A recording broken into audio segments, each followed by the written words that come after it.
giving me wind and rain. You're some kind of butterfly. Baby, you give me midnight.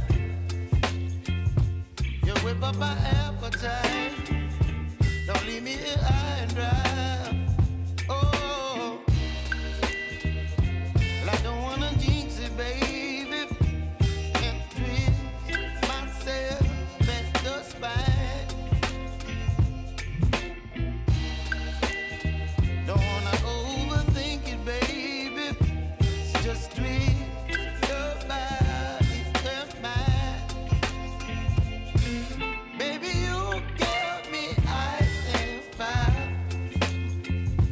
You're giving me wind and rain. You're some kind of butterfly.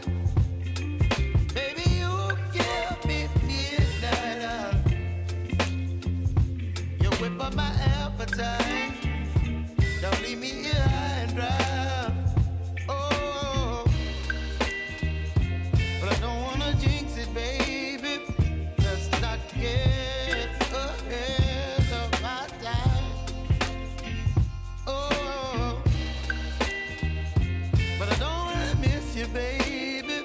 So I stand up and speak my mind. Oh.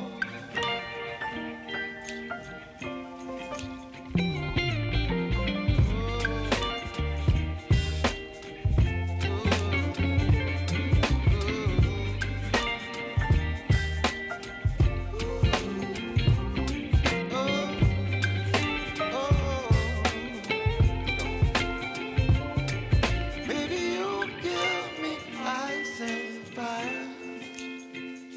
You're channeling wind and rain. You're some kind of butterfly. Baby, you give me midnight. You whip up my appetite. Don't leave me here high and dry. Baby, you give me ice and fire. You're channeling wind and rain. You're some kind of butterfly. Baby, you give me midnight. You whip up my appetite. Don't leave me here high and dry. Oh, oh, oh, oh.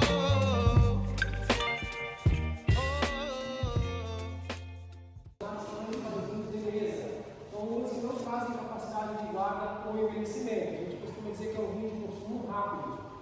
Vocês puderam notar que a gente tem dois estilos de barris, de madeira e de inox. Os barris de madeira, pessoal, por dentro, são revestidos com um verniz alimentício chamado epóxi. Esse verniz ele impede que o vinho tenha contato com a madeira, porque se eles tiverem contato haverá troca de sabores. Como essa madeira não traz essa capacidade, o verniz está justamente para impedir isso. Os barris de inox, pessoal, eles são mais longos, são mais práticos, em questão de limpeza, manutenção e transporte do vinho, para a gente se torna mais prático. Mas não haverá nenhuma diferença do vinho que está no barril de madeira para o vinho de inox, nem questão de coloração, nem paladar, nem aroma. Nossas uvas são todas terceirizadas, tá, pessoal? A gente acha que a gente compra as uvas dias. Nós temos, para começar o nosso solo de não é apropriado. As uvas são da Serra Gaúcha e da Serra Catarinense. A gente até encontra alguns correados pequenos ali, mas não precisa nada para a produção de vinhos aí. Você fica bem com esses pequenos aí. Certo? Alguma dúvida, alguma pergunta? Estão conseguindo acompanhar certo aí? Pessoal, a gente transporta esse vinho de um lado para o outro através de mangueira que a gente acopla no bico das pipas e com auxílio de bombas, os motores bem potentes, tanto para encher quanto para esvaziar esses barris, a gente transporta o vinho de um lado para o outro e o setor fluido sem problema nenhum. Esse aqui é o nosso maior barril de madeira hoje, capacidade de 108 mil litros. Se a gente trazer das garrafas tradicionais de 750, daria em torno de 144 mil garrafas. Porém, lá fora, atrás da vinícola, a gente tem mais 4 barris de inox que triplicam o tamanho desses, são 300 mil litros cada um. Porque a demanda desse vinho é maior, então a gente tem espaço maior para armazenar ele também. Certo? De uvas de mesa, que a gente trabalha aqui nesse setor, é o tinto da uva Bordeaux, o branco da uva Niágara e o rosé da uva Isabel. Certo? Pessoal, eu sei que a gente está num número grande de pessoas, mas a gente precisa chegar próximo dessa janela para a gente conhecer o próximo setor, que seria o nosso maquinário principal de invase dos nossos vinhos hoje.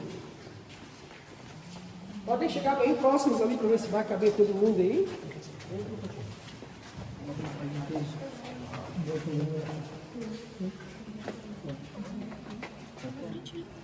Pessoal, tudo começa lá na direita, lá nas mangueirinhas rosadas ali, ó. É a parte da esterilização, né? As nossas garrafas, apesar de serem novas, a gente vai garantir que não vai ficar nenhuma impureza dentro dessa garrafa. Então a gente dá um jato potente de água por dentro delas.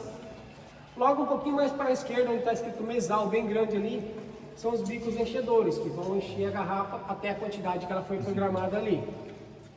Um pouquinho mais para a esquerda, bem na nossa frente aqui, tem uns botõezinhos verdes e vermelhos pulsavam ali, é a nossa parte de vedação. Esse maquinário ele trabalha com dois tipos de vedação hoje, a rolha de cortiça ou a tampa steel cap. Se for a rolha de cortiça, o maquinário bem na nossa frente, parecendo um funilzinho aqui. Se for a steel cap, um pouquinho mais para a esquerda, esse caixote transparente aqui, ó. Está escrito mesal também ali. A rolha tampa steel cap, pessoal, é aquela tampa de rosca mais prática de abrir ali, tá? O tipo de vedação que é usada depende do vinho que está sendo envasado, mas quem decide isso na hora é o operador do maquinário sem problema nenhum. Se ele for usar a rolha de cortiça, ele desliga o outro maquinário e assim vice-versa. Após essa parte da vedação, pessoal, essas garrafas vão continuar na esteira. A gente precisa ir para a próxima janela aqui, tá?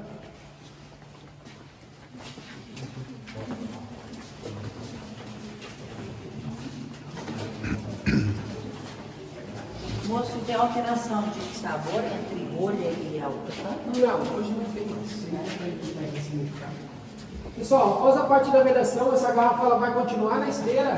Essa parte verdinha ali, que seria o encapsulador, tem um sensor que avisa que a garrafa está embaixo, cai uma cápsula de plástico em cima. Essa garrafa vai andar um pouquinho mais para a esquerda, nessa faixa vermelhinha ali, e vai entrar no encolhedor, que é uma estufa quente, que vai fazer com que esse plástico encolha e gruda na garrafa. E por último a gente tem a parte da rotulagem, que seria o rótulo e o contra-rótulo, as informações que o vinho precisa ter ali. Se for um vinho de mesa, após a parte da rotulagem, essas garrafas vão ser encaixotadas no final da esteira pelos nossos colaboradores e vão para a nossa expedição aguardando a demanda da empresa.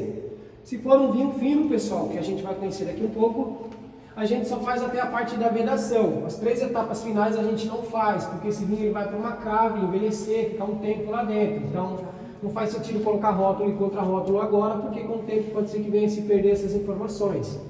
Após um período lá dentro da nossa cave, ele volta para o maquinário para fazer as etapas finais. Esse maquinário ele é bem moderno, quando ele está ligado fica apenas 1 ou 2 pessoas só para supervisionar ele, e a gente faz em média de 3 a 6 mil garrafas por hora.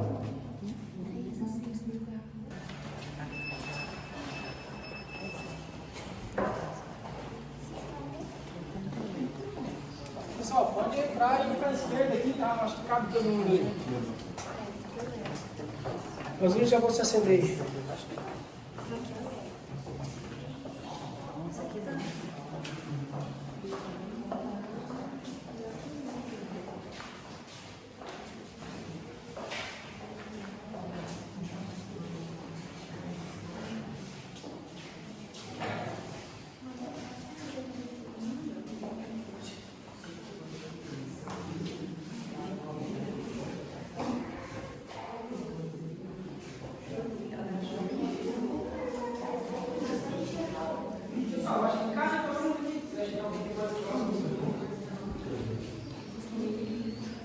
Sejam bem-vindos à nossa cave de vinhos finos. Cave é uma abreviação de caverna.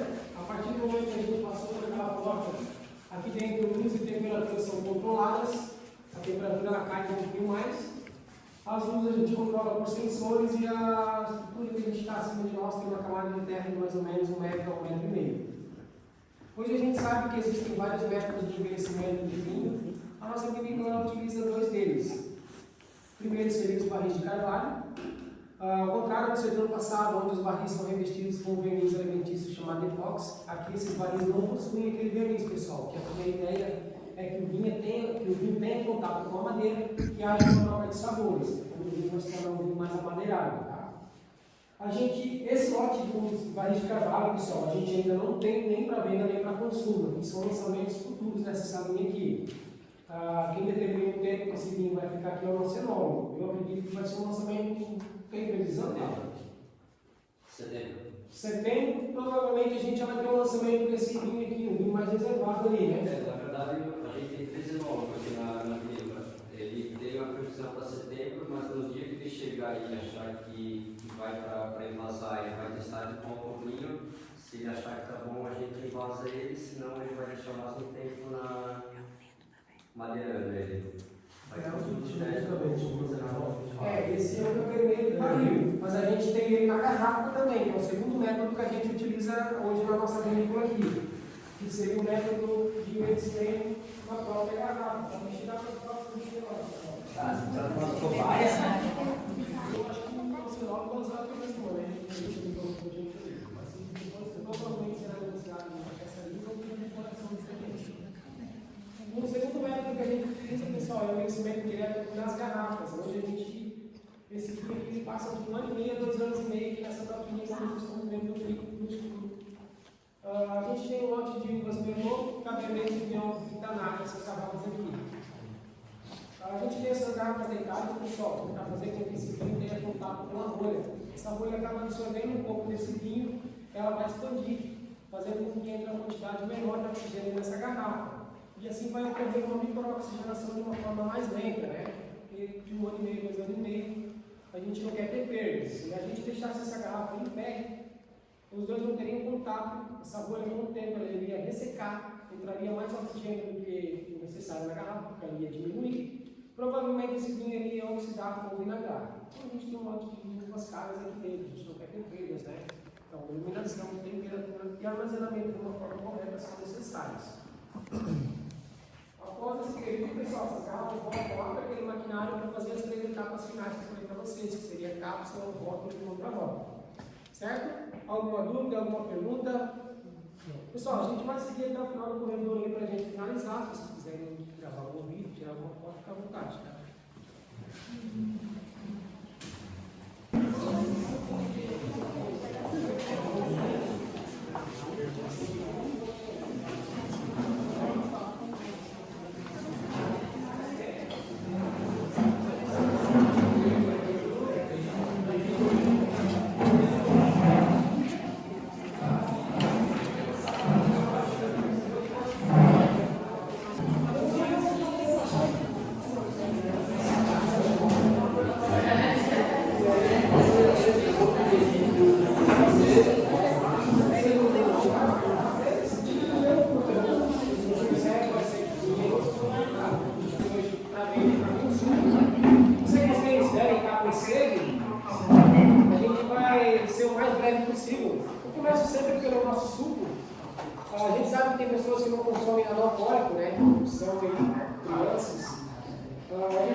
Sem adição de açúcar e conservantes. A uva Bordeaux, para quem não sabe, aí, pessoal, duas curiosidades aí. Ela tem dois fatores importantes, que ela é rejuvenescedora e ajuda a limpar as artérias do coração aí, né? Aqui a gente tem os nossos vinhos de mesa, são os vinhos lá do primeiro setor, uvas que não trazem capacidade de guarda ou envelhecimento. A gente tem hoje o tinto da uva Bordeaux, o branco da uva Niagara e o rosé da uva Isabel. Todos eles na opção seco ou suave.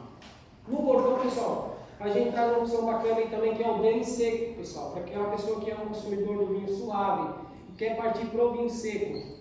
Mas essa transição direta não fica legal, então a gente indica um dele, né, para ajudar a adaptar o seu paladar, para você conseguir fazer essa transição de uma maneira mais legal aí. Caso a pessoa queira, né, porque eu costumo dizer que não existe vinho bom ou vinho ruim, vinho bom é aquilo que todo mundo gosta, né. Por isso que a gente tem várias opções aí. Aqui a gente tem o lançamento do mês aí, pessoal, que é o nosso quentão. Para quem não provou, também tem na loja da degustação, ele já vem pronto. Você só vai ter que abrir essa garrafa e botar numa xícara, numa panela, aquecer ele. Se for uma xícara, micro-ondas, claro, né? E a praticidade, pessoal. Vai só dar tempo para fazer uma pipoca aí, um pinhão. Aqui a gente tem os nossos cooler. O cooler, a base dele é o vinho branco com o suco da fruta, metade vinho e metade suco. O que faz essa bebida ter um teor alcoólico bem baixo, tá? Ideais para fazer drinks e batidas aí. Eu costumo dizer que só cai depois da 5ª garrafa, mas não dá para bobear. Pessoal, a gente tem 5 sabores hoje: abacaxi, pêssego, morango, maracujá e maçã verde. Aqui tem o chopp de vinho, que é um sucesso de vendas da vinícola, né? Chopp de vinho branco, vinho dupla, chopp de vinho tinto, vinho tinto. Chopp de vinho é a união do chopp Pilsen ali com o vinho.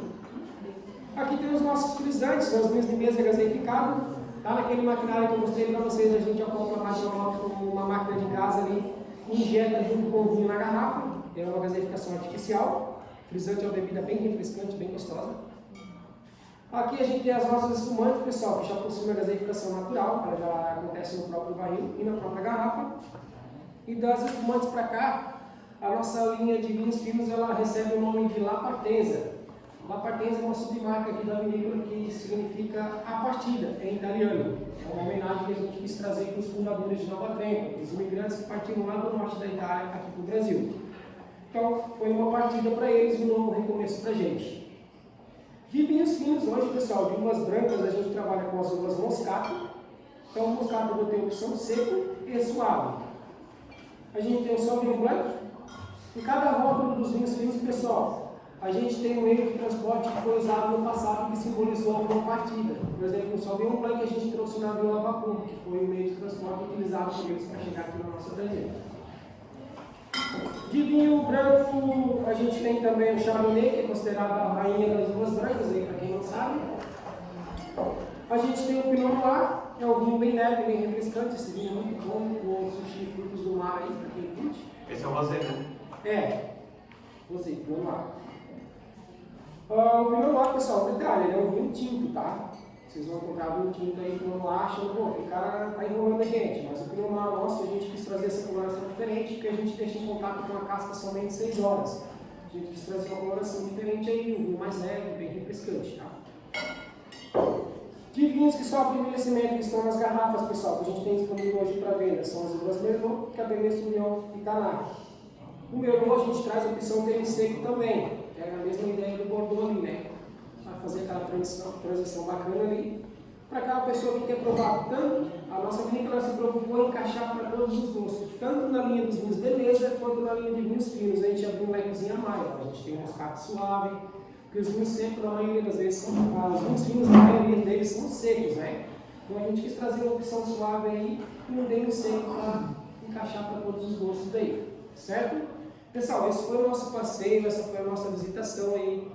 Aqui está toda a nossa linha de rótulos que vocês podem degustar ali na nossa loja, exceto as espumantes, que são gaseificadas naturalmente, né? A gente não abre por causa da fermentação ali. Mas além dos vinhos, a gente tem também cachaça, maracutá, queijo, geleias e salames. Então eu agradeço a presença de cada um aqui. E agora quem está com sede, chegou a hora boa, né? Vamos provar os vinhos aí. Muito obrigado.